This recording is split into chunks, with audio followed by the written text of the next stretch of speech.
By the fire's glow, the truth is always revealed. Welcome to the Fireside Casebook. The rain in Lochdubh did not fall so much as it hovered, a fine, grey, saturating mist that turned the surrounding highlands into a smudge of charcoal and dampened the very soul of anyone foolish enough to step outside. Inside the police station, which was also his kitchen, his living room, and the domain of his oversized dog, Lugs, and his cantankerous cat, Lovat, PC Hamish Macbeth was engaged in his favourite form of police work, avoiding it. Sat by the peat fire, the delicious scent of wood smoke mingling with the aroma of a fresh pot of coffee, he had a battered paperback in one hand and a thick slice of bread dripping with heather honey in the other. The telephone sat on the desk like a coiled snake, ready to strike with a summons from the dreaded headquarters in Strathbane. Hamish eyed it with deep suspicion. "If that rings, Lugs," Hamish murmured, "we're officially out on patrol. Somewhere up the mountain. Somewhere without a signal." Lugs let out a low, sympathetic woof and rested his heavy head on Hamish's knee, hoping for a corner of the honey-soaked bread. Hamish sighed, his tall, lanky frame sinking deeper into the armchair. His shock of ginger hair was uncombed, and his uniform tunic was unbuttoned, revealing a thick Fair Isle sweater beneath. To an outsider, he looked like a man who had forgotten the meaning of the word efficiency. To the locals of Lochdubh, he looked like a man who was minding his own business, the highest virtue a Highlander could possess. The peace, however, was not destined to last. The sound of a high-revving, expensive engine tore through the quiet rhythm of the rain. It was the kind of engine that didn't belong on a single-track road littered with sheep and potholes. Hamish peered through the window. A sleek, midnight blue Jaguar had pulled up outside, its tyres splashing mud onto the pristine white paint of the police station. Out stepped a man who looked as though he had been curated by an expensive London gallery. He was dressed in layers of heavy charcoal wool, a burgundy turtleneck, and spectacles with frames so thick they looked structural. He carried an umbrella with the practised air of someone who expected the weather to apologise to him. "Assassinach," Hamish whispered to Lovat, "and a wealthy one. That means trouble, and trouble means paperwork." The man didn't knock. He hammered. Hamish waited exactly 10 seconds, long enough to appear busy, but not so long as to be considered outright rude, before opening the door. "Can I help you, sir?" Hamish asked, pitching his voice into the slow, rhythmic lilt that usually convinced visitors he was slightly dim-witted. "I certainly hope so," the man snapped. His accent was pure Oxbridge, sharp enough to cut glass. "I'm Julian Vane. I've recently acquired Inverness Hall. I was told the local constabulary might be accessible, though I didn't expect to find you in your pyjamas." "It's a sweater, sir," Hamish said mildly, leaning against the doorframe. "Inverness Hall, you say? The old crumbling pile on the North Ridge? I thought the Owls had claimed that for their own." "The Owls have been evicted," Vane said, stepping inside without being invited. He wrinkled his nose at the smell of wet dog and peat. "I am transforming the hall into the Vane Institute for Classical Aesthetics, a retreat for scholars of the dark academia movement. We shall have poets, historians, and philosophers. It will be a beacon of culture in this wilderness." Hamish felt a cold prickle of unease. Lochdubh had survived Vikings, the clearances, and the occasional busload of hikers, but a beacon of culture sounded suspiciously like something that would require regular policing. "Sounds very grand," Hamish said, closing the door to keep the damp out. "But what can a humble village bobby do for a man of your education?" "Vandalism," Vane spat the word. "I found a local urchin poaching on the grounds this morning. And someone has been leaving things symbols, chalk marks on the stone gates. I want it stopped. I pay a great deal of tax, officer. Macbeth.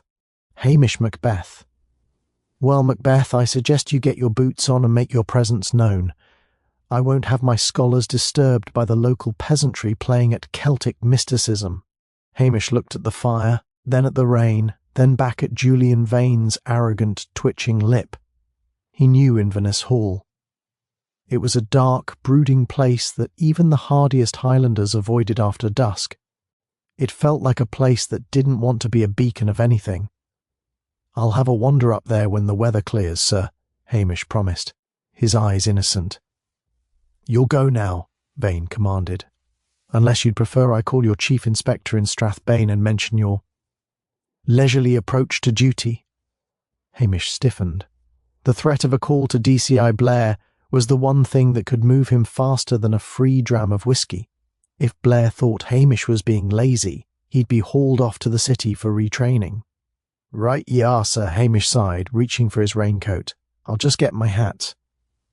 As the Jaguar sped away, splashing Hamish for a second time, he looked up at the brooding hills where Inverness Hall sat shrouded in mist. A dark academia retreat. He didn't know much about aesthetics, but he knew Lochdubh. And he knew that when outsiders tried to force their light into the dark corners of the Highlands, the shadows usually bit back. Hamish climbed into his battered Land Rover, the engine giving a reluctant metallic cough before settling into a rhythmic throb that sounded like a bag of bolts in a blender. Lugs hopped into the passenger seat, shaking his wet fur and successfully coating the interior in a layer of damp canine scent. The drive up to Inverness Hall was a vertical struggle against gravity and liquid mud. The hall itself loomed out of the mist like a jagged tooth, its grey stone darkened by centuries of Atlantic storms. Vane had certainly been busy. The old iron gates had been scraped of their rust and painted a garish, glossy black, and the chalk marks Vane had complained about were still visible. Strange, angular sigils that looked less like occult symbols and more like the frustrated scribbles of a child who had failed geometry. As Hamish pulled into the gravel drive, he saw them, the scholars. A half-dozen young men and women were huddled under the grand portico, looking like a collection of drowned crows in their dark blazers and oversized overcoats. They were clutching leather-bound journals as if they were life rafts. One young woman, with hair the colour of a bruised plum, was weeping silently into a silk handkerchief. "He's in there," she gasped, as Hamish climbed out, adjusting his cap against the wind. "In the inner courtyard. It's too aesthetic to be real." Hamish frowned, his brow furrowing beneath the peak of his cap. "Aesthetic, miss? Is he hurt? He's dead!" a young man shouted, his voice cracking. He was wearing a monocle that kept slipping from his eye due to the sheer force of his trembling. "The master is dead!" Hamish sighed, a deep, weary sound that came from the very soles of his boots. A dead body meant DCI Blair. DCI Blair meant shouting, insults, and a complete lack of dinner. He trudged through the grand, echoing foyer, past crates of expensive Italian marble and statues of naked Greek gods that looked distinctly uncomfortable in the freezing Scottish climate. The inner courtyard was a masterpiece of pretension. Vane had installed a reflective pond, a shallow rectangular basin of black water surrounded by white pebbles. And there, face down in the centre of the pond, lay Julian Vane. He was not in his charcoal wool today. Instead, he was draped in a voluminous white bedsheet tied at the shoulder with a gold cord, a makeshift toga. On his head, slightly askew, was a crown of laurel leaves that looked suspiciously like they had been plucked from a bush in the hotel garden. The water was only 6 inches deep. "Well, lugs," Hamish whispered, as the dog sniffed at the edge of the pebbles and let out a low, mournful howl. He wanted to bring the classics to Lochdubh. It seems the classics have drowned him in a puddle. Hamish knelt at the edge, his knees cracking. He didn't need a doctor to tell him Vane was gone. The man's skin had the waxy, translucent quality of a cold fish. But it was the positioning that caught Hamish's eye. Vane's arms were outstretched, and in his right hand he clutched a heavy, old-fashioned fountain pen.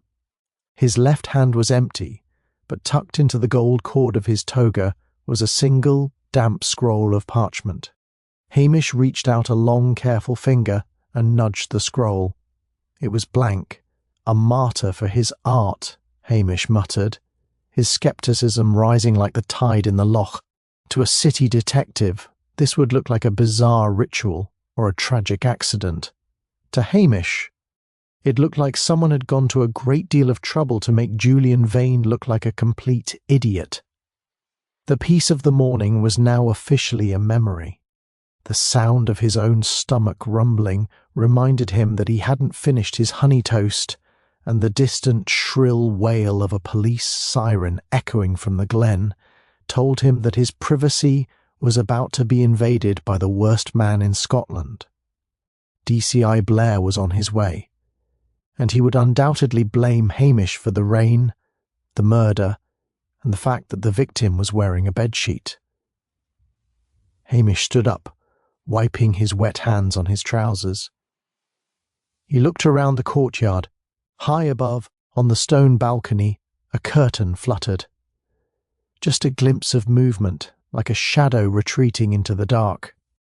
"I suppose we should clear the area, Lugs," Hamish said, his voice loud enough to carry, before the experts arrived to tread all over the truth.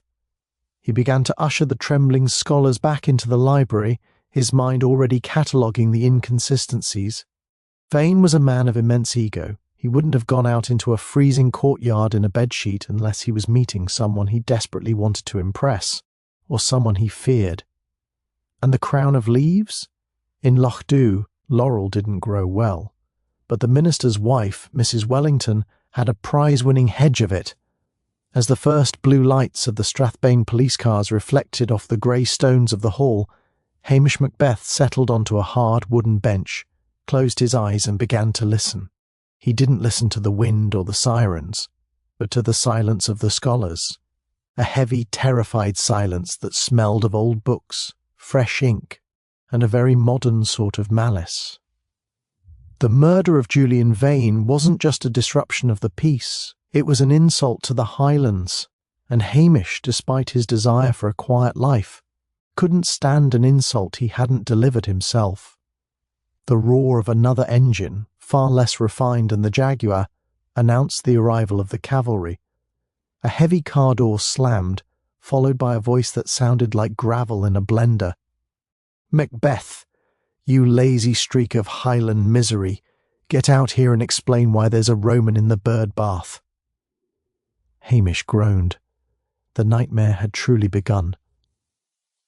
Detective Chief Inspector Blair did not so much enter a room as he did invade it, bringing with him the stale scent of cigarettes, cheap whiskey, and a simmering, middle-aged resentment that seemed to lower the temperature of the library by several degrees. His face, always a shade of red that suggested a blood pressure in the danger zone, was currently the colour of a ripe beetroot.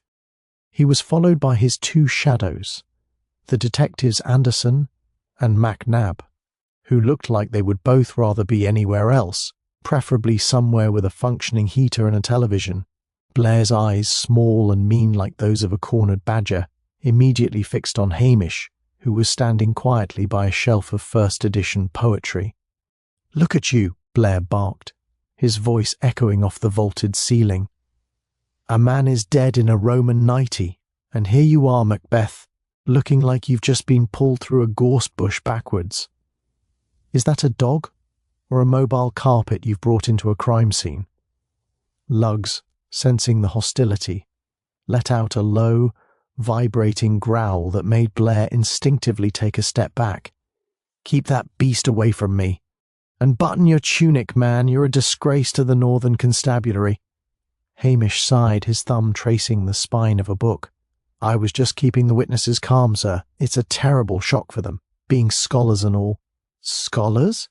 Blair sneered, turning his gaze toward the group of students huddled in the corner. They look like they've escaped from an amateur production of Hamlet. Look at that one. He pointed a thick, stubby finger at the young man with the monocle, who was currently trying to hide behind a velvet curtain. You. Monocle. What's your name? S. Silas Thorne, sir, the boy stammered, the monocle finally falling and dangling by its cord like a suicidal pendulum. Silas Thorne, Blair repeated, making it sound like a terminal diagnosis. Well, Silas, why is your master floating in a bird bath dressed like he's waiting for a massage? Is this some kind of weirdo cult? Are you lot into the occult? Sacrificing goats in the glen? It's an aesthetic, Inspector. The girl with the plum-coloured hair, Lydia, interjected, her voice trembling but defiant. We were recreating the death of Seneca. It was meant to be a tableau for the opening ceremony. But he wasn't supposed to actually die. Blair's eyebrows shot up toward his receding hairline. Seneca? Never heard of him. Was he a local? And what do you mean recreating? You mean you watched him drown in 6 inches of water while you lot stood around taking notes in your little diaries? Hamish stepped forward, his voice soft and deceptively mild. The laurel crown, sir. It's interesting, isn't it? It's very fresh. It looks like it was cut this morning. There's no laurel growing on the grounds here, but I noticed the minister's wife has a fine... Shut up, Macbeth! Blair roared, turning on him with such force that a fleck of spittle landed on Hamish's cheek. I don't need a lecture on gardening from a man whose only contribution to law enforcement is poaching his own dinner. I know exactly what happened here. It's as plain as the nose on your ugly face. It's a hazing gone wrong, a prank. These university types are all the same. Too much Greek and not enough common sense. They pushed him in as a joke, and the old man's heart gave out. But, sir, Hamish persisted, the fountain pen. He was holding it. And the scroll in his belt. I said, shut up, Blair snapped. Anderson, MacNab, take these aesthetes down to the kitchen. I want statements. And you, Macbeth, you can make yourself useful for once. Get outside and guard the gate. If I see a single reporter or a stray sheep on this driveway, I'll have your badge and send you to work the night shift in a Glasgow bus station. Go on, move. Hamish nodded, his face a mask of dull-witted obedience. He whistled for lugs and began the long walk back through the echoing hall. He didn't mind being sent out into the rain. In fact, he preferred it. The rain was honest, which was more than he could say for DCI Blair or the terrified scholars. As he stepped back out into the grey mist, he didn't head for the gate.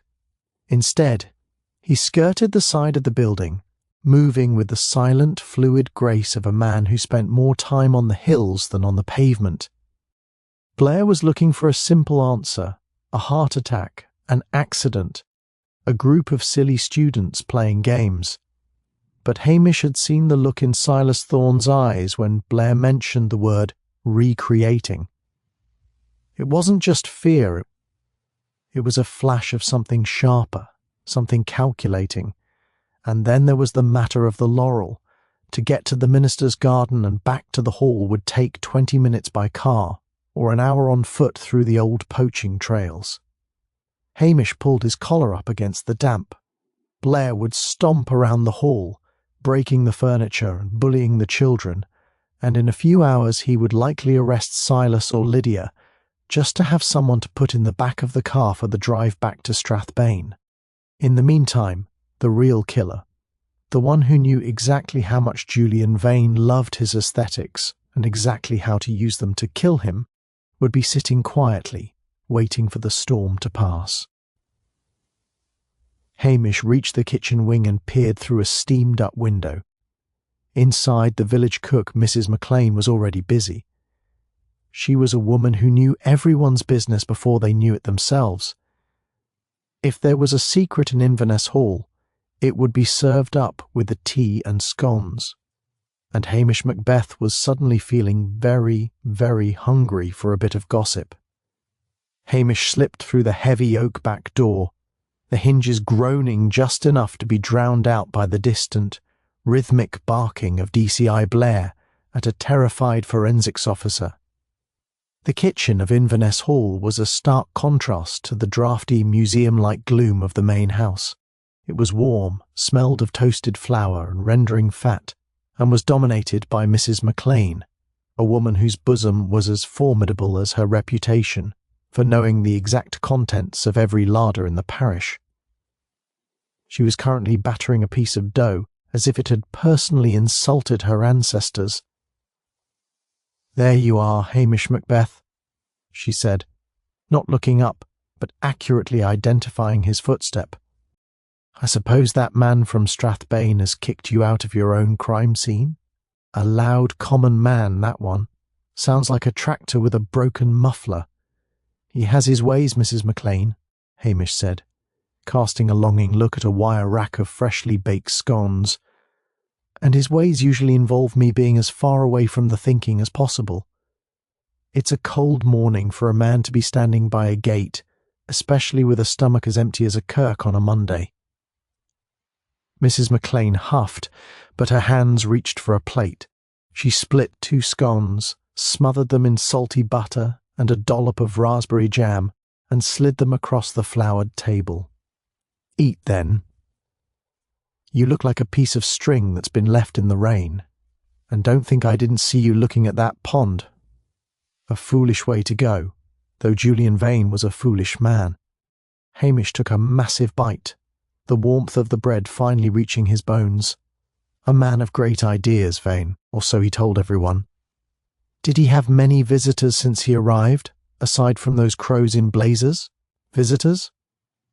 Mrs. McLean paused, her rolling pin poised mid-air. He had nothing but arguments. He was a man who liked the sound of his own voice, but he didn't like the sound of anyone else's, especially not that boy Silas. They were at it until 2 in the morning in the library, screaming about originality and stolen legacies. Silas was crying and Vane was laughing, that nasty thin laugh of his that sounded like dry leaves skittering on a grave. Hamish chewed slowly, his mind whirring behind his blank blue eyes. "Arguments about books? About a discovery, I think," she whispered, leaning in. "Something Vane was going to publish. Silas claimed he'd found it first. Vane told him that a student's work belongs to the master, and if Silas didn't like it, he could pack his trunk and go back to London without a reference. And then there's the matter of the money. Vane wasn't as rich as that Jaguar made him look, Hamish. I saw the bills on the hall table, unpaid for months. He was banking everything on this institute bringing in wealthy patrons." Hamish finished the scone and wiped his mouth. "And the laurel, Mrs. McLean? I don't suppose you've seen any of the students wandering about with a pair of garden shears?" "I saw someone," she said, her voice dropping even lower. "But it wasn't a student. Late last night, when the moon was trying to peek through the clouds, I saw a figure coming up the back trail from the village. They were carrying a bundle of greenery. I thought it was just the poaching McRae boys, but the walk was wrong. Too steady, too purposeful." Hamish thanked her with a nod that promised a future favour and slipped back out into the mist. He didn't return to his post at the gate. Instead, he whistled for lugs and climbed into the Land Rover, heading down the winding track toward the village of Lochdubh. If the greenery had come from the village, he needed to visit the source. The village was quiet, the locals tucked away from the drizzle.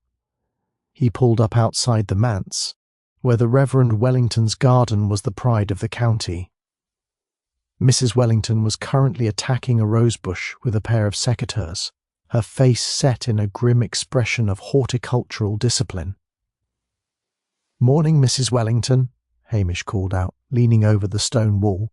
"A fine day for the garden, if you're a duck." "It is a trial, Hamish," she snapped, though she didn't tell him to move on. "And made worse by thieves. Someone has hacked away at my laurel hedge, ruined the symmetry. I was saving those branches for the church social. Thieves, you say? Did you see anyone? Only a shadow late last night. I thought it was you, Macbeth, finally doing a bit of patrol work. The person was wearing a long, dark coat, one of those Inverness capes. They went off toward the hall. Hamish's heart gave a small, familiar thud. An Inverness cape was the unofficial uniform of the dark academia scholars, but it was also a garment that could hide a multitude of sins and a bundle of stolen laurel. He realized then that Blair's theory of a hazing gone wrong was missing the most important element. The laurel crown wasn't a prank, it was a mock coronation. Someone hadn't just killed Julian Vane, they'd turned him into a parody of the very classics he claimed to own. As he drove back toward the hall, passing the post office where Mrs. Patel was already staring through the window, ready to dissect the morning's scandal, Hamish felt the familiar weight of a Highlands secret. The master was dead, the scholars were lying, and the killer was someone who knew that in Lochdubh, a well-placed rumour was more dangerous than a loaded gun. But first, he had to deal with the romantic complication currently parked in a silver Mercedes by the hall's gates. Priscilla Halberton Smythe had arrived, and she always saw through his lazy act faster than a Strathbane detective ever could. The silver Mercedes sat like a polished pearl against the jagged, rain-streaked backdrop of the Inverness Hall gates, its presence a silent testament to a world where mud was something one merely drove over, never walked through. Priscilla Halberton Smythe was leaning against the car, a vision of effortless elegance in a tailored Barber jacket and silk scarf that seemed entirely immune to the Highlands smur. To Hamish, she was a constant reminder of everything he could never quite reach, and the only person in the county who could look at his village idiot expression and see the gears of a sharp, cynical mind turning underneath. "You look particularly downtrodden today, Hamish," she said, her voice a cool, musical contrast to the distant, rhythmic baying of DCI Blair that was still echoing from the hall's upper windows. "Has the great man from Strathbane been particularly trying, or is it just the prospect of investigating a man who drowned in a toga?" Hamish leaned his elbows on the door of the Land Rover, ignoring Luggs's attempts to climb into the back of Priscilla's Mercedes. "It's a bit of both, Priscilla. Blair thinks it's a student prank, and the students think they're in a Greek tragedy. I'm stuck in the middle, wishing I was at home with a pot of coffee and a quiet fire. What brings the daughter of the great house to a house of death?" Priscilla's expression turned serious, a small frown marring her perfect brow. "I knew Julian Vane, Hamish." "Not well. No one knew him well, but he's been hovering around the edges of the local social scene since he bought this place. My father was suspicious of him from the start. Vane wasn't the eminent scholar he claimed to be. He was a social climber who made a career out of curating the lives of the wealthy.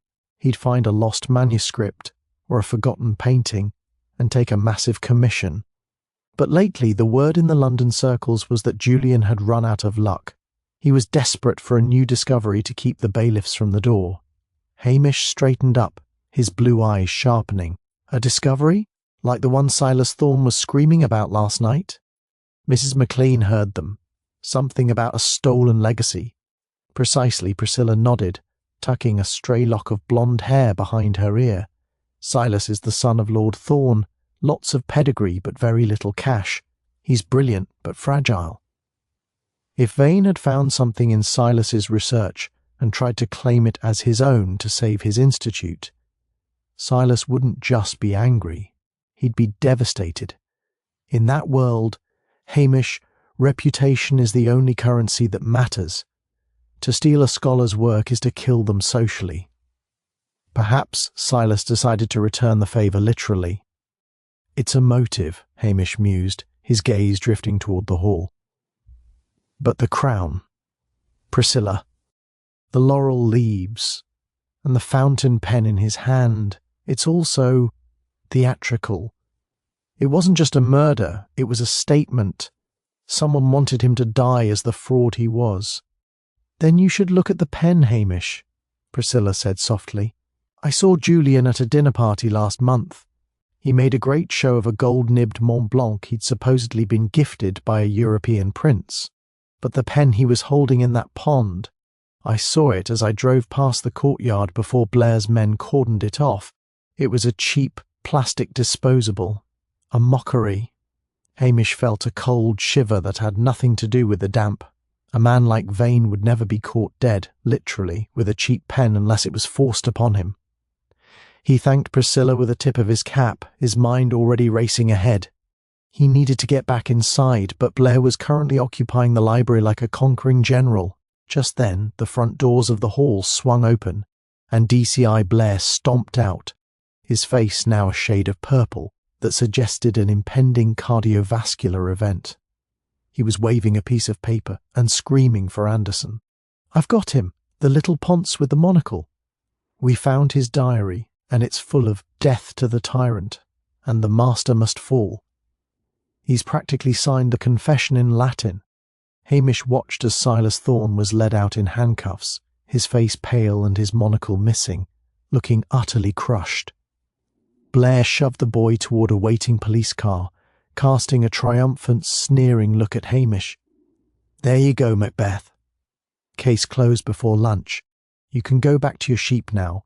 I'll expect your full report on my desk by morning, not that I'll read it." As the police cavalcade roared away, leaving only the mist and the silence of the Highlands behind, Hamish stood by his Land Rover, unmoving.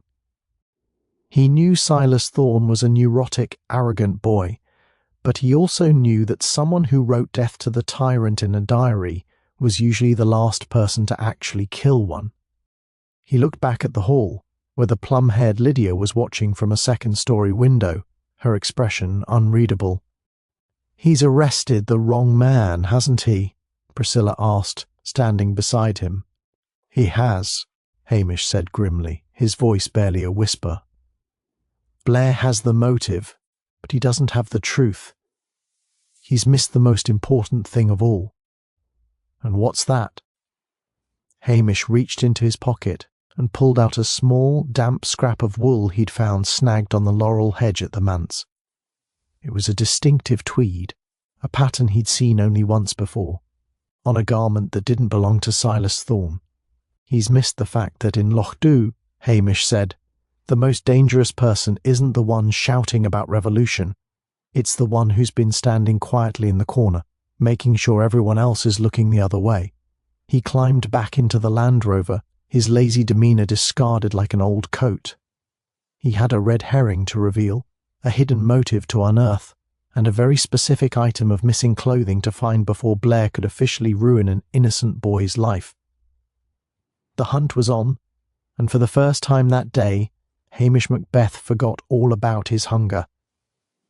Hamish watched the taillights of the police cars vanish into the grey curtain of rain before turning his attention back to the looming shadow of Inverness Hall.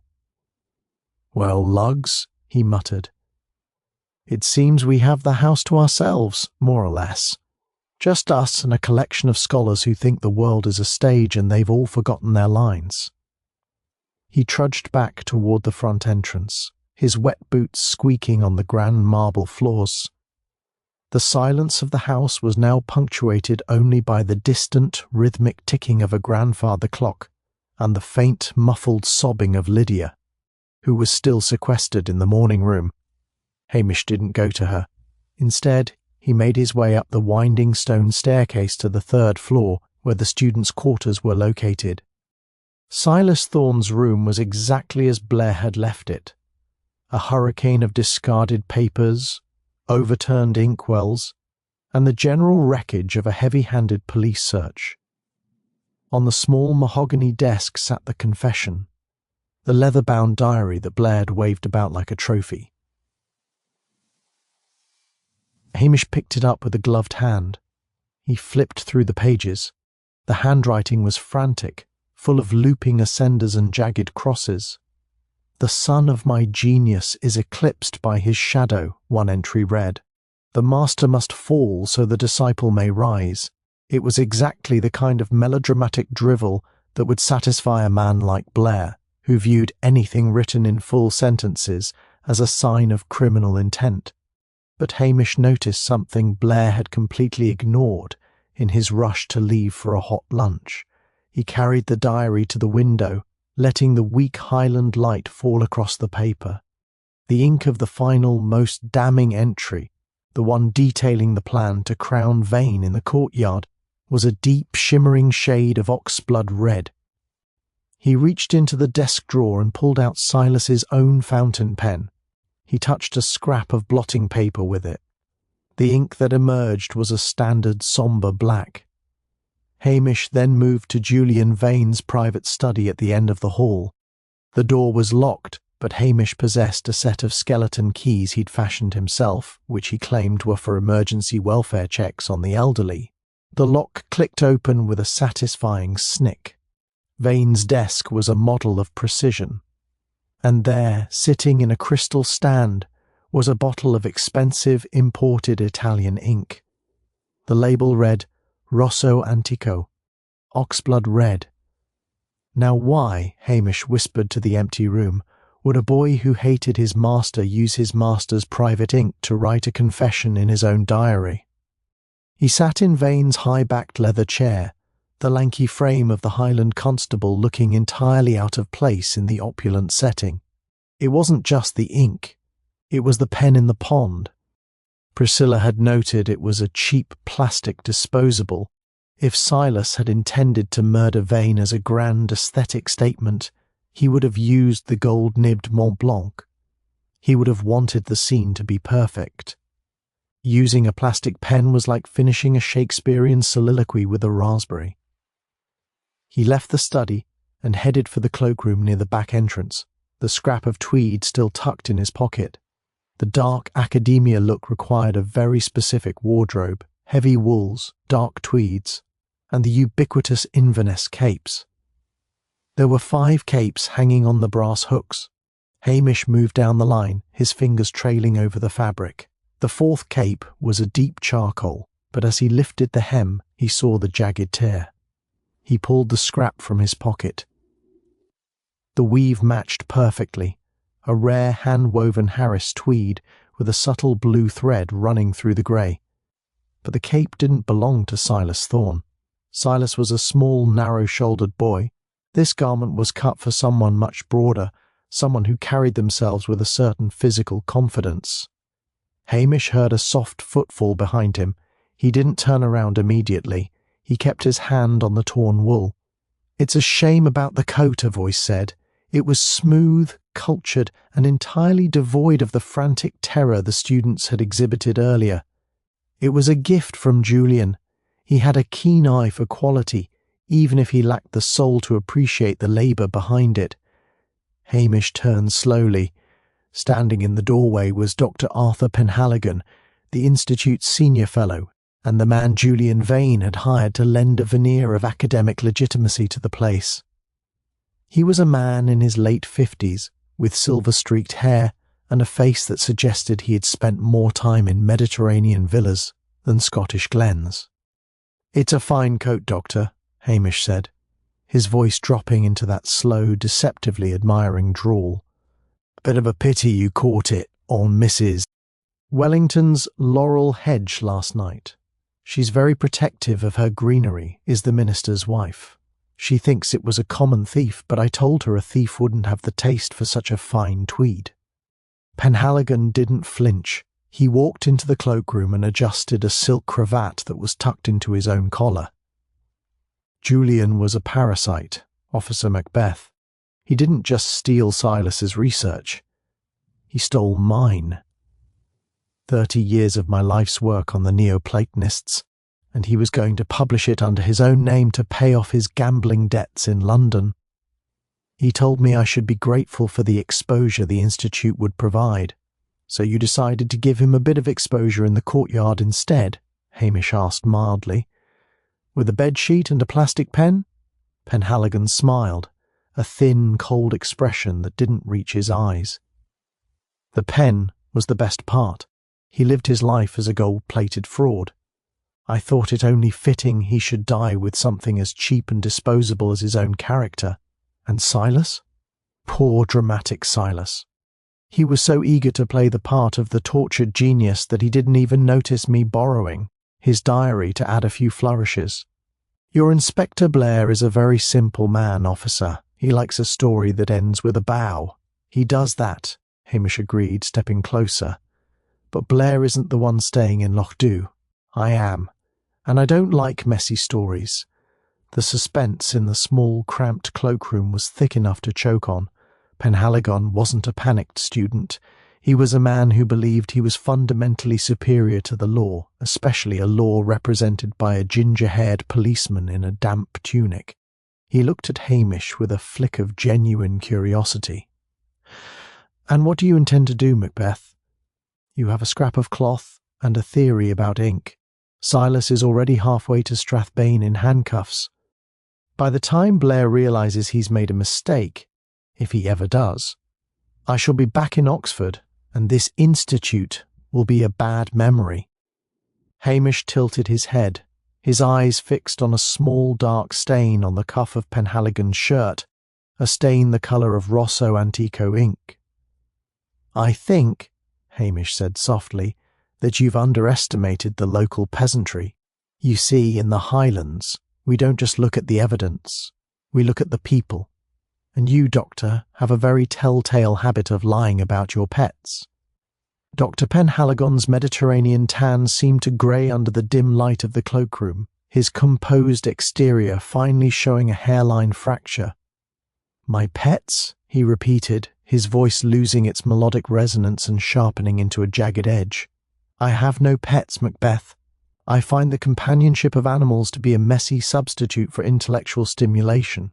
And I told your superior, that charmingly loud Inspector Blair, that I possess a debilitating allergy to anything with fur.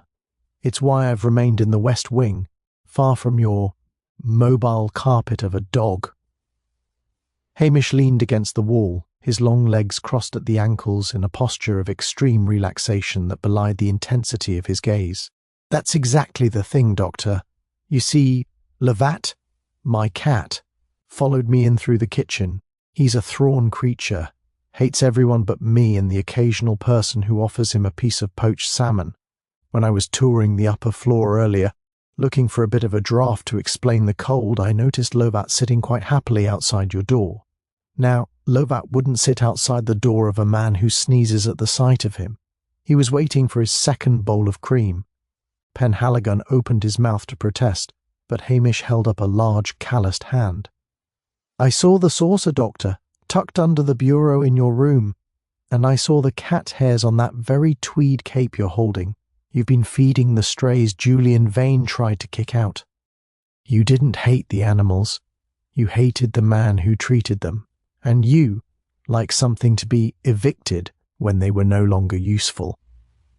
Hamish took a slow step forward, the floorboards groaning under his weight. But it wasn't just the cream or the cat, was it? Priscilla Halberton Smythe mentioned that Vane was a man who lived on the edge of his credit, and Mrs. McLean in the kitchen mentioned an argument about stolen legacies. You see, I think you didn't just kill him because he was a fraud. You killed him because he had found the one thing that would have kept you under his thumb forever. The silence that followed was heavy, filled only with the sound of the rain lashing against the stone walls. Penhaligon's hand tightened on the charcoal wool of the cape until his knuckles turned white. "Julian didn't just steal my work, Macbeth," Penhaligon whispered, the pretense of the senior fellow finally evaporating to reveal a man hollowed out by resentment. "He found out that my doctorate from Padua was, let's say, a creative interpretation of my history. I am not a doctor. I am a man who spent 20 years as a librarian in a minor college, absorbing the knowledge that men like Julian Vane used to decorate their lives. He knew. He told me that if I didn't write his monumental history of the aesthetics, he would see to it that I spent my remaining years in a state-funded cell for fraud. He was going to take the credit, the money, and the institute, while I remained his ghost haunting these drafty halls for a pittance." Hamish nodded slowly, his expression one of weary sympathy. "So when Silas Thorne started making a noise about his own research being stolen, You saw your chance. You knew Silas was a dramatic boy, a boy who kept a diary full of dark academia nonsense. You encouraged him. You fed his anger until he wrote those words Blair found. And then, last night, you decided that Julian Vane had lived long enough as a Roman emperor. He was a parasite, Penhaligon hissed, his eyes wide and gleaming with a frantic light. I didn't just kill him, I unmasked him. Recreating the death of Seneca wasn't a whim, it was a judgment. Seneca was forced to commit suicide by an emperor who feared his intellect. I simply reversed the roles. I invited Julian to the courtyard for a private demonstration of the opening ceremony. I told him it would cement his reputation as a visionary. He was so vain, so incredibly stupid, that he actually put on the bedsheet. He actually let me crown him with the laurel I'd taken from the manse. Hamish's mind mapped the scene, the cold black water of the pond, the arrogant Vane posing in his toga, and the quiet scholarly librarian standing over him with a plastic pen and a heart full of 30 years of bile. And the pond? Hamish asked. He was a fit man. How does a man drown in 6 inches of water? A little sedative in his evening brandy, Penhaligon said with a chilling calmness. Just enough to make him clumsy, a gentle push, a hand held firmly on the back of his neck for a few minutes while the rain washed away the world. It was surprisingly quiet. He didn't even struggle. He died as he lived, looking for his reflection in the water. The confession was out, hanging in the damp air of the cloakroom like a shroud. To a city detective, this would be the moment for the caution and the handcuffs. But Hamish Macbeth knew that Penhaligon was still a man who believed he was the protagonist of a grand tragedy. He wasn't ready to go quietly to a cell in Strathbane, and more importantly, Hamish knew that if he arrested Penhaligon now, Blair would still take the credit, the promotion would be inevitable, and Hamish would be headed for a grey office in the city. It's a powerful story, Doctor, Hamish said, reaching for his own pipe and fishing a match from his pocket. Almost a shame that Silas Thorne is going to hang for it. Blair has the diary, the motive, and a boy who can't stop crying long enough to defend himself. You've committed the perfect crime, provided you can live with the ghost of a boy on your conscience. Penhaligon looked at Hamish, a flicker of doubt crossing his face. Silas will be fine. He's a lord's son. He'll get a clever lawyer and be out in 5 years. By then, I'll be gone. Maybe, Hamish said, striking the match. The small flame illuminated the scepticism in his eyes. But there's one thing you've forgotten. The Highland folk don't like it when a Sassenach tries to play God in their back garden. And I've already started a rumour down at the hotel that Silas was actually trying to save Vane. By tonight the whole village will be looking for the man who was seen wearing a torn Harris tweed cape near the manse last night. Hamish let the match burn down to his fingers before blowing it out. The trap was set, not with handcuffs, but with the one thing a senior fellow couldn't stand, the judgment of the peasantry. Now, Hamish said, gesturing toward the door, why don't we go back into the library? I think it's time we had a little talk about how you're going to help me set things right. For Silas, and for my quiet life in Lochdubh. The library of Inverness Hall felt like a tomb that had been recently looted, the heavy scent of old parchment now overlaid with the lingering chemical tang of the forensics dust Blair's men had scattered with the subtlety of a salt spreader. Hamish led Dr. Penhaligon back into the room, his footsteps echoing on the parquet floor with a hollow thud. He began to poke at dying embers in the grate, his face illuminated by a sudden orange flicker that made his shock of ginger hair look like a halo of copper wire. You see, Doctor, Hamish said, picking up a heavy brass poker and turning a charred log. The trouble with a man like Inspector Blair is that he's very much like a Highland bull. He sees a bit of red, like Silas Thorne's diary, and he charges. But once the bull is in the pen, he starts to get bored. And when he's bored, he starts looking for something else to smash. He called me on the radio just as we were leaving the cloakroom. Penhaligon, who had been standing by the window watching the rain-slicked courtyard, turned sharply. He called you? What for? He seemed quite satisfied with his confession. Oh, he was, Hamish lied, his voice a smooth, rhythmic lilt of feigned concern. But it seems the boy Silas hasn't stopped talking since they put him in the car. He's not talking about the murder, though. He's talking about the aesthetic treasure.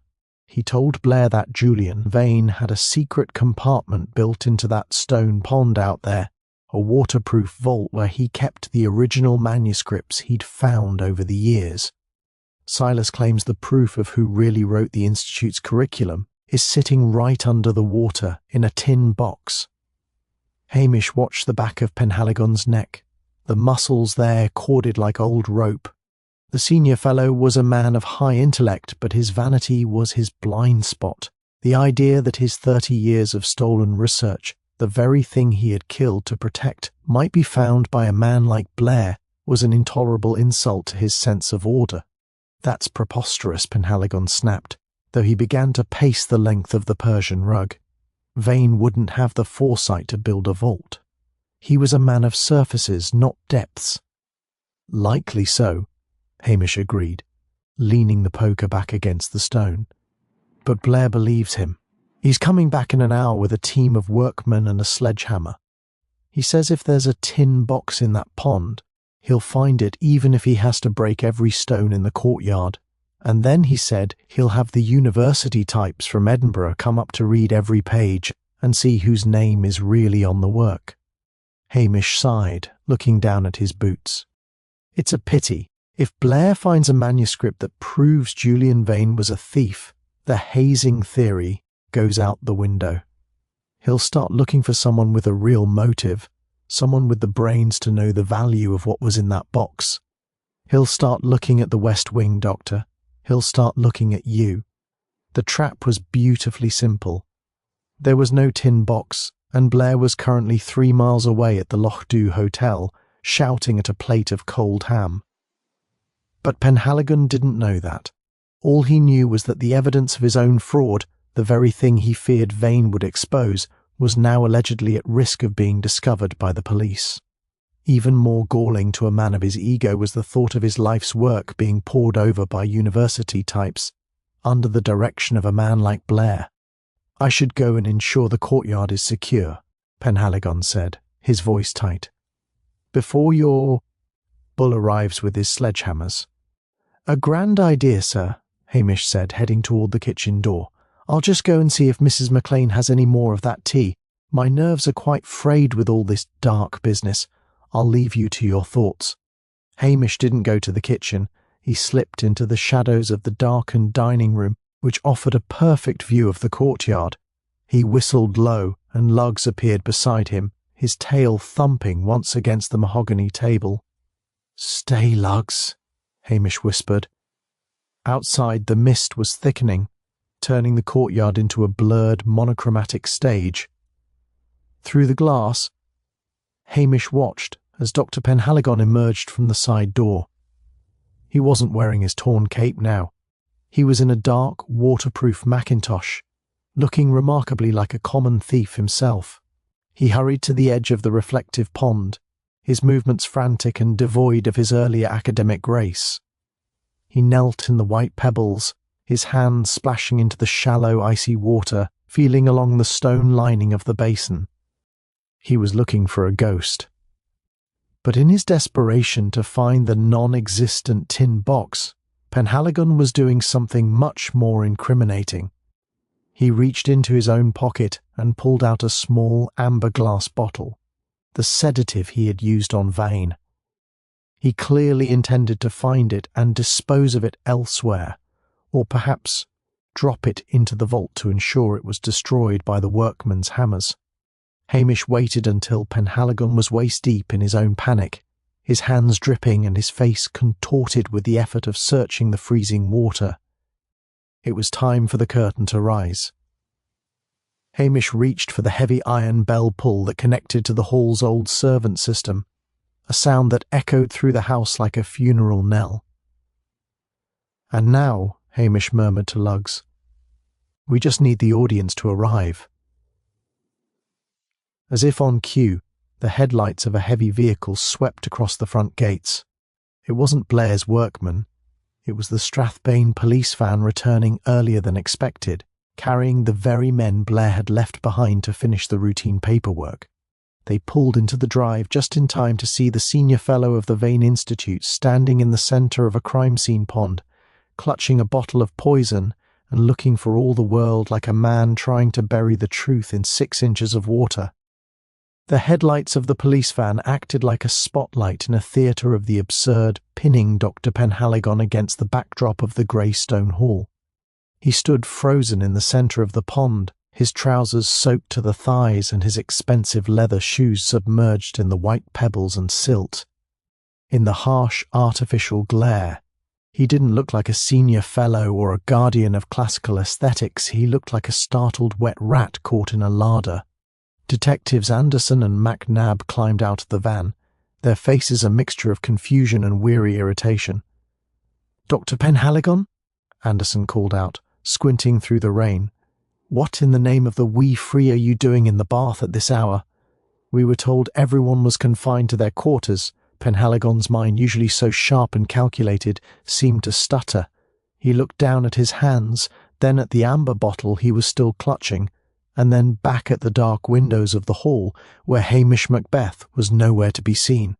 The realization that there was no vault, no tin box, and no secret manuscript hit him with the force of a physical blow. He had been lured out into the open by a man he had dismissed as a dim-witted peasant. "I heard a noise," Penhaligon stammered, his voice thin and reedy in the cold air. "I thought I saw a vandal. I was merely investigating the integrity of the crime scene." Hamish stepped out from the shadows of the portico, his hands tucked into his pockets and his ginger hair plastered to his forehead by the mist.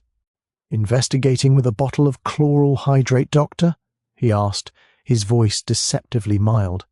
"That's a very specific piece of equipment for a security check, especially since it's the same sedative that the lab boys in Strathbane are going to find in Julian Vane's system once they finish the toxicology." Penhaligon's eyes darted toward the gate. The van was blocking the main drive, but the old poaching trail ran behind the rhododendrons. His academic mask didn't just slip, it shattered, revealing the jagged, desperate ego underneath. "You think you've won, don't you, Macbeth?" he hissed, his face contorting into a mask of pure intellectual hatred. "You and your pathetic little village, with your tea and your gossip. You're nothing but a footnote in a world that matters." Before Anderson could react, Penhaligon lunged. He didn't run toward the police. He swung the heavy glass bottle at Hamish's head with a surprising, frantic strength. But Hamish, who spent his days climbing the steep ridges of the Sutherland Mountains and hauling poached salmon out of fast-moving rivers, was far faster than his lazy gait suggested. He stepped inside the arc of the swing, his large, calloused hand catching Penhaligon's wrist in a grip that felt like a steel trap. "The trouble with footnotes, Doctor," Hamish said, his voice dropping into a low, dangerous rumble, "is that if you don't read them, you miss the whole point of the story." He twisted the wrist firmly, and the amber bottle fell into the soft white pebbles with a dull thud. Penhaligon let out a cry of pain and frustration, trying to use his free hand to gouge at Hamish's eyes. He was fighting with the hysterical energy of a man who realized his entire life, the fake degrees, the stolen research, the carefully curated prestige, was about to be erased. Hamish didn't strike him back.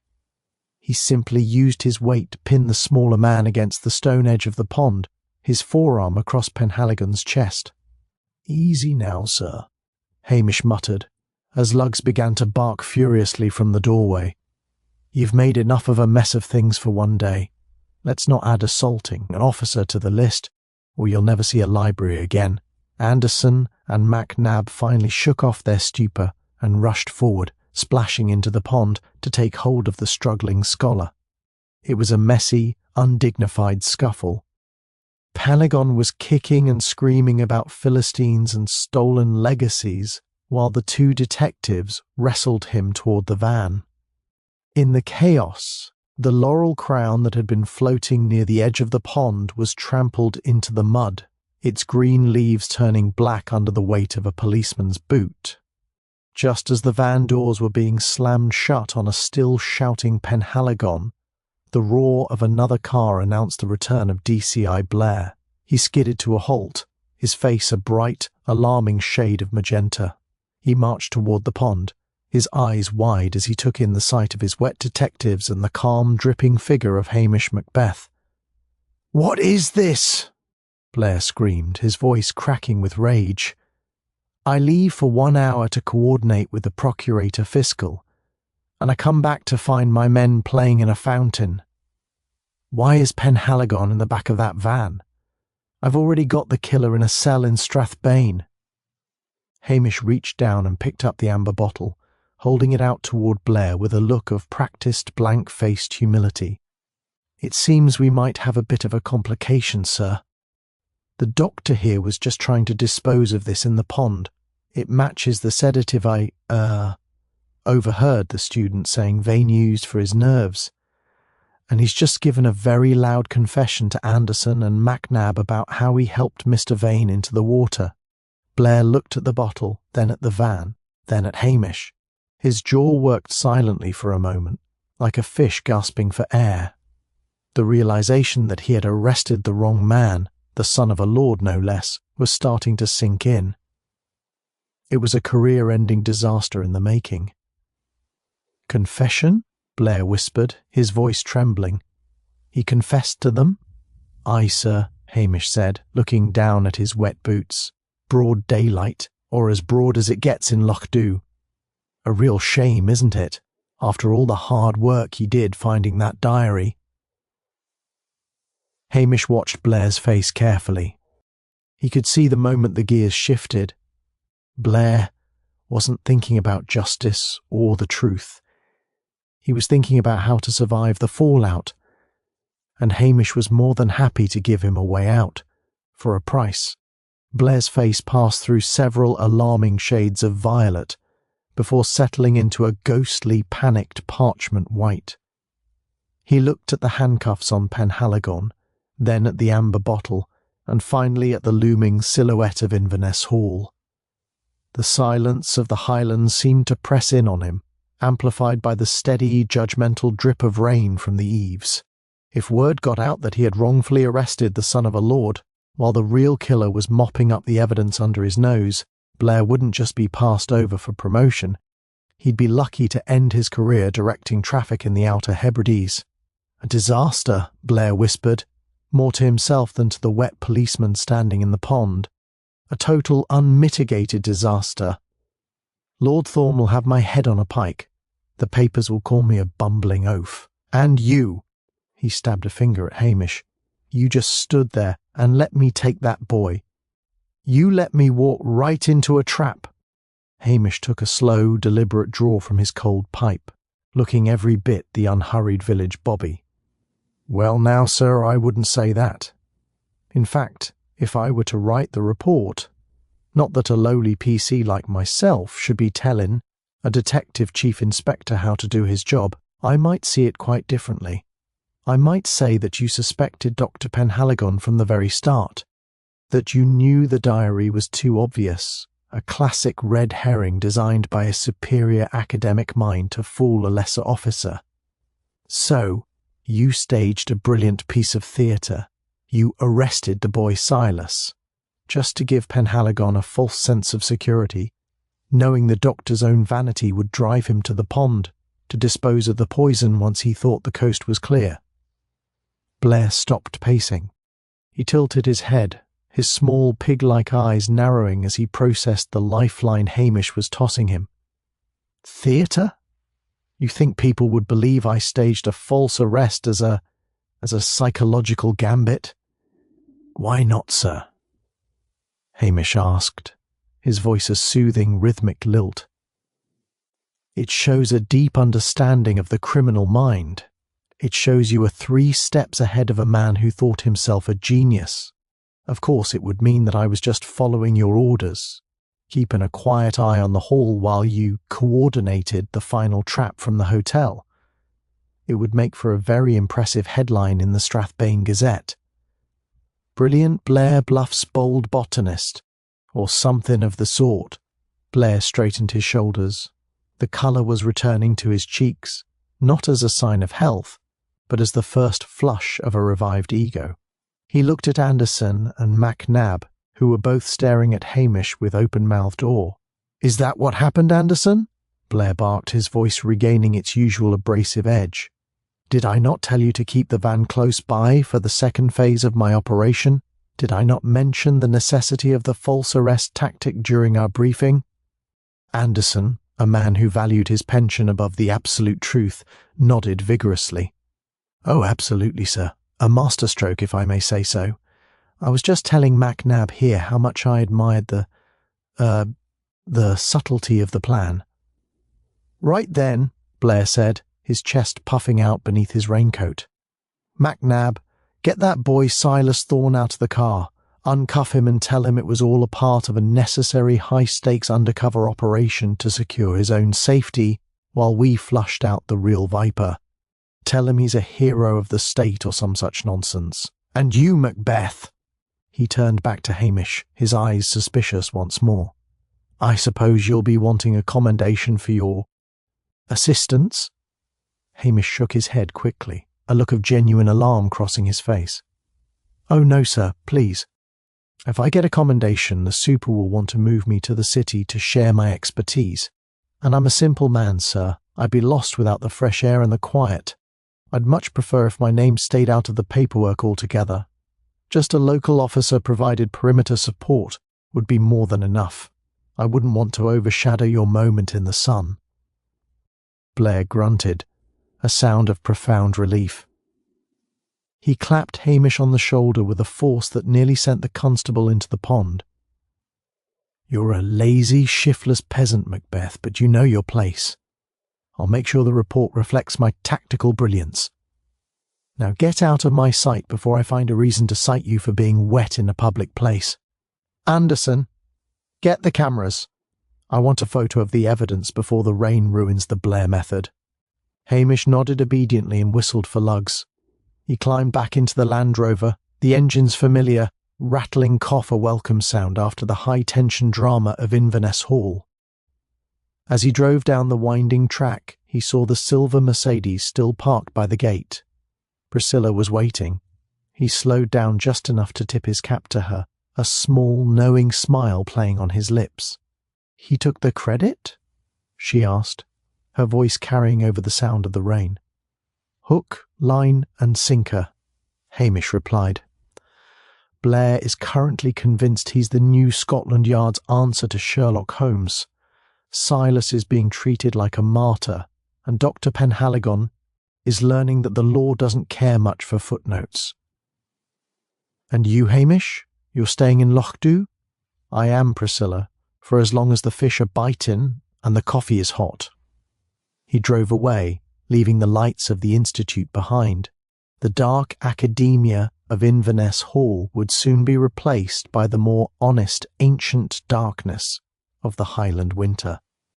There would be gossip at the hotel tonight, plenty of it, and Hamish knew he'd have to endure hours of being called useless by those who had seen him standing around while Blair solved the case.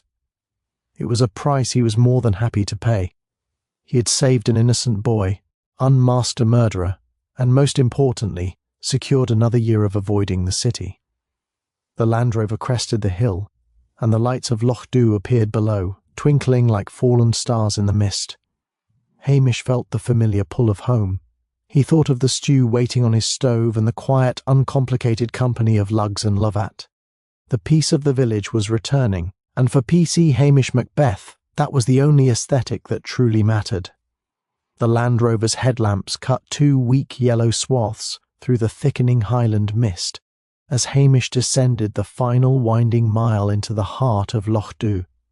The village was tucked away against the dark shoulder of the loch, looking for all the world like a place that time, and certainly the modern pretension of the Vane Institute, had forgotten. Behind him, the high drama of Inverness Hall was fading into a collection of police reports and newspaper headlines, but ahead of him lay the only thing that truly mattered: his kitchen, his fire, and a silence that didn't require an academic degree to interpret. He pulled up outside the police station, the engine giving one last, rattling shudder before falling silent. The air here smelled of salt, wet seaweed, and the comforting sharp tang of peat smoke rising from the chimneys of the waterfront cottages. Lugs hopped out of the car with a celebratory shake that sent a spray of muddy water over the station's white-painted door, while Hamish followed more slowly, his joints stiff from the damp and the day's exertion. He felt 1,000 years old, and yet, as he looked at the dark, rippling surface of the loch, he felt a profound sense of relief. He was still here. Inside, the station was freezing. Lovat, the ginger cat, was perched atop the refrigerator, his yellow eyes narrowed in an expression of extreme judicial disapproval. Let out a piercing meow that clearly translated to a demand for the poached salmon Hamish had promised earlier in his internal monologues. I know," Hamish grumbled, hanging his dripping cap on the peg. "You've had a hard day of sleeping by the radiator, while I've been chased by scholars and yelled at by a man who thinks a toga is a legitimate fashion choice. We'll get to the fish in a minute." He set about the ritual that always signalled the end of a case. He built up the fire, the dry peat catching quickly and casting a warm, flickering amber glow over the small room. He filled the battered kettle and set it on the stove, the rhythmic ticking of the clock on the mantel providing the only soundtrack to his thoughts. As the water began to hum, there was a sharp knock at the door. It was Archie McLean, the proprietor of the Lochdubh Hotel, looking uncharacteristically sombre. "So, Macbeth," Archie said, stepping into the warmth without waiting for an invitation. "I hear the great DCI Blair has saved us all once again. The word at the bar is that he caught that Dr. Penhaligon trying to drown himself in a fit of remorse after Blair personally chased him through the woods." Hamish leaned against the counter, a faint, tired smile touching the corners of his mouth. "Is that the story, Archie? My, but the news travels fast in this rain. It's what the detectives were saying when they stopped for a quick dram before the drive back to Strathbane," Archie replied, his eyes searching Hamish's face for a glimmer of the truth he knew was hidden there. "They said you were mostly occupied with making sure the dog didn't eat the evidence, and that the boy, Silas, is going to be featured in the Scottish Sunday as a victim of academic bullying. It seems Blair is a hero, and you're just the lucky soul who happened to be standing by the gate." "It's a heavy burden being lucky," Hamish said mildly, the kettle reaching a shrill whistle. "But if it means the chief constable is happy, and Blair is happy, then I suppose Lochdubh can go back to being a quiet little backwater where nothing ever happens. Which is exactly how I like it." Archie let out a short, bark-like laugh. "You're a deep one, Hamish Macbeth, too deep for your own good. But the village is grateful, even if they'll spend the next week calling you a lazy streak of misery for letting the city police do all the heavy lifting." He turned to leave, pausing at the threshold. "Oh, and Mrs. Wellington sent word. She says if you ever find any more stolen greenery, you're to return it to her garden immediately. She doesn't care if it's a crime scene. Her laurel hedge is a matter of parish pride." When the door closed, Hamish finally sat down in his armchair, a mug of steaming black coffee in his hands. He watched the flames dance, thinking briefly of Julian Vane and the dark academia that had briefly threatened to turn his hills into a stage play. Vane had wanted a legacy, a monument to his own brilliance, but in the end, his only monument was a trampled laurel crown and a plastic pen at the bottom of a bird bath. The Highlands had a way of wearing down such vanities until only the stone and the rain remained. A letter had been tucked under his door during his absence. He picked it up now, a formal embossed envelope from the Northern Constabulary. He opened it with a sense of dread, fearing that despite his best efforts, some hint of his competence had leaked through to the superintendent. But as he read the lines, his shoulders relaxed. It was a formal reprimand from DCI Blair, citing PC Macbeth for unauthorized use of a police vehicle for personal errands and general lack of professional grooming during a high-profile investigation. Hamish chuckled, a low, dry sound that made Lugs lift his head and thump his tail once against the floor. The reprimand was perfect. It was a shield. As long as Blair thought he was a nuisance and a failure, Hamish was safe. He wouldn't be promoted, he wouldn't be transferred, and he wouldn't have to wear a tie to an office in Glasgow. He finished his coffee, the warmth finally settling deep into his chest.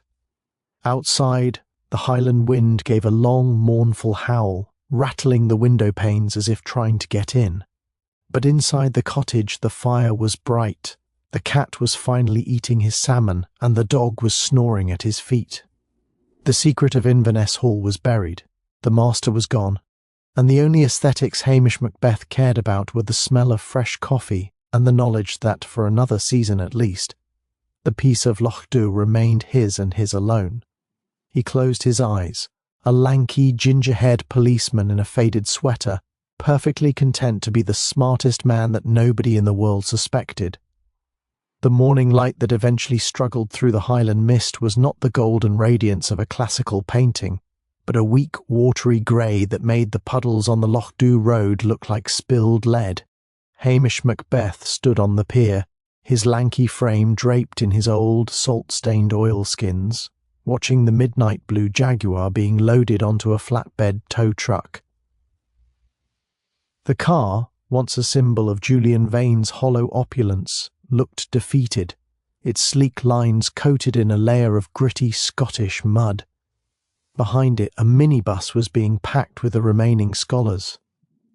They no longer looked like dramatic crows, they looked like cold, tired children who had realized that dark academia was significantly less romantic when it involved actual death and the biting wind of a Sutherland winter. Lydia, the girl with the plum-coloured hair, paused at the step of the bus.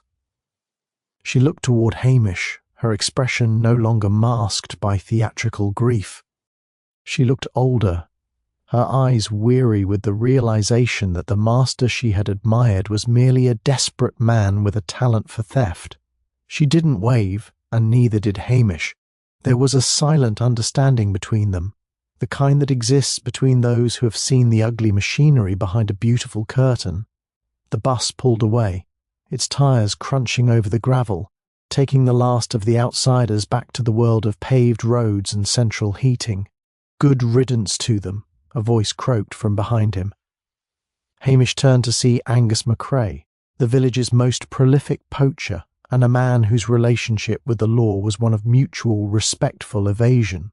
Angus was leaning against a bollard, a hand-rolled cigarette dangling from his lip.